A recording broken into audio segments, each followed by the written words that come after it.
Deuteronomy 31.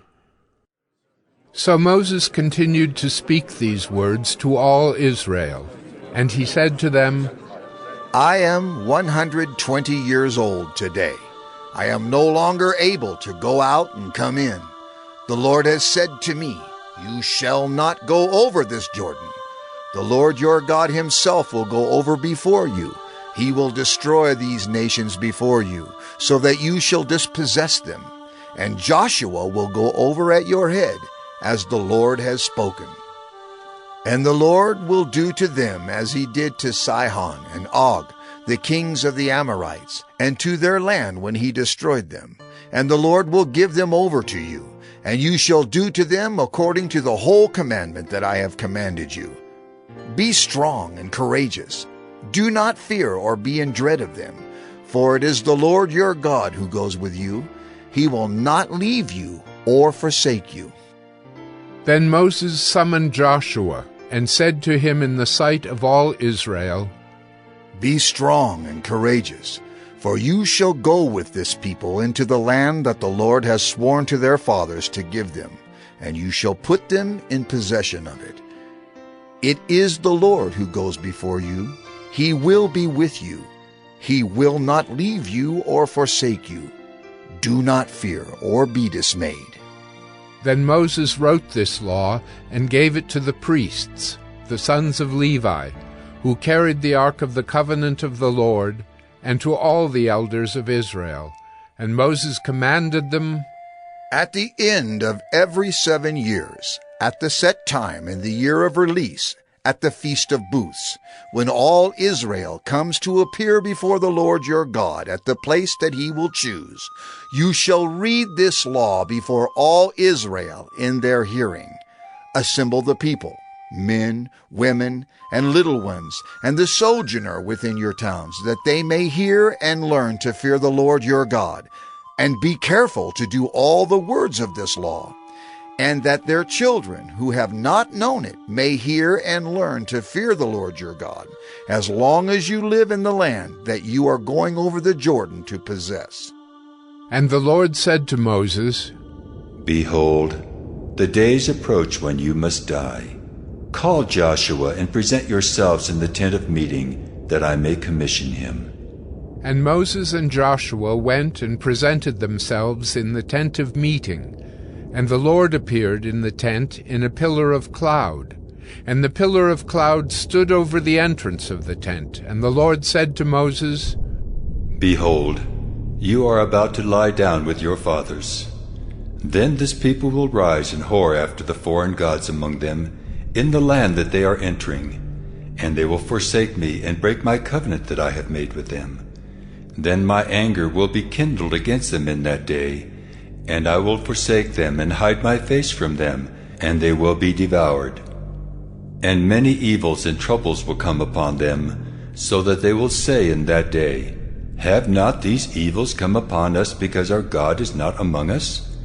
And I will surely hide my face in that day, because of all the evil that they have done, because they have turned to other gods. Now therefore write this song and teach it to the people of Israel. Put it in their mouths, that this song may be a witness for me against the people of Israel. For when I have brought them into the land flowing with milk and honey, which I swore to give to their fathers, and they have eaten and are full and grown fat, they will turn to other gods and serve them, and despise me and break my covenant. And when many evils and troubles have come upon them, this song shall confront them as a witness, for it will live unforgotten in the mouths of their offspring. For I know what they are inclined to do even today, before I have brought them into the land that I swore to give. So Moses wrote this song the same day, and taught it to the people of Israel.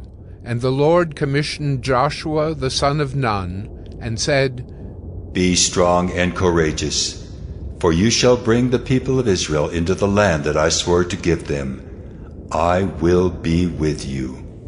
When Moses had finished writing the words of this law in a book to the very end, Moses commanded the Levites who carried the ark of the covenant of the Lord, Take this book of the law and put it by the side of the ark of the covenant of the Lord your God, that it may be there for a witness against you. For I know how rebellious and stubborn you are. Behold, even today, while I am yet alive with you, you have been rebellious against the Lord. How much more after my death? Assemble to me all the elders of your tribes and your officers, that I may speak these words in their ears, and call heaven and earth to witness against them. For I know that after my death you will surely act corruptly, and turn aside from the way that I have commanded you. And in the days to come, evil will befall you, because you will do what is evil in the sight of the Lord, provoking him to anger through the work of your hands. Then Moses spoke the words of this song until they were finished, in the ears of all the assembly of Israel. Deuteronomy 30. And when all these things come upon you, the blessing and the curse, which I have set before you, and you call them to mind among all the nations where the Lord your God has driven you, and return to the Lord your God, you and your children, and obey his voice in all that I command you today, with all your heart and with all your soul, then the Lord your God will restore your fortunes and have compassion on you, and he will gather you again from all the peoples where the Lord your God has scattered you. If your outcasts are in the uttermost parts of heaven, from there the Lord your God will gather you, and from there he will take you.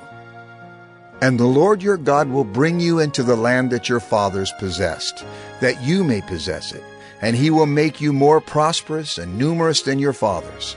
And the Lord your God will circumcise your heart and the heart of your offspring, so that you will love the Lord your God with all your heart and with all your soul, that you may live. And the Lord your God will put all these curses on your foes and enemies who persecuted you. And you shall again obey the voice of the Lord, and keep all his commandments that I command you today.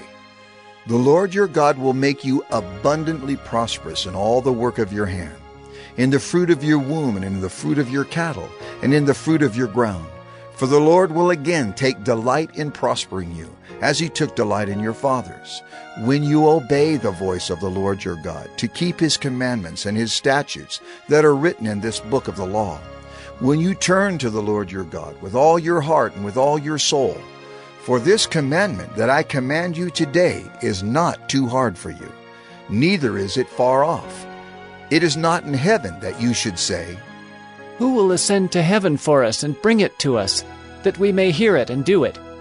Neither is it beyond the sea that you should say, Who will go over the sea for us and bring it to us, that we may hear it and do it? But the word is very near you. It is in your mouth and in your heart, so that you can do it. See, I have set before you today life and good, death and evil. If you obey the commandments of the Lord your God that I command you today, by loving the Lord your God, by walking in his ways, and by keeping his commandments and his statutes and his rules, then you shall live and multiply, and the Lord your God will bless you in the land that you are entering to take possession of it. But if your heart turns away, and you will not hear, but are drawn away to worship other gods and serve them, I declare to you today that you shall surely perish. You shall not live long in the land that you are going over the Jordan to enter and possess. I call heaven and earth to witness against you today, that I have set before you life and death, blessing and curse. Therefore, choose life, that you and your offspring may live, loving the Lord your God, obeying his voice, and holding fast to him. For he is your life and length of days, that you may dwell in the land that the Lord swore to your fathers, to Abraham, to Isaac, and to Jacob, to give them.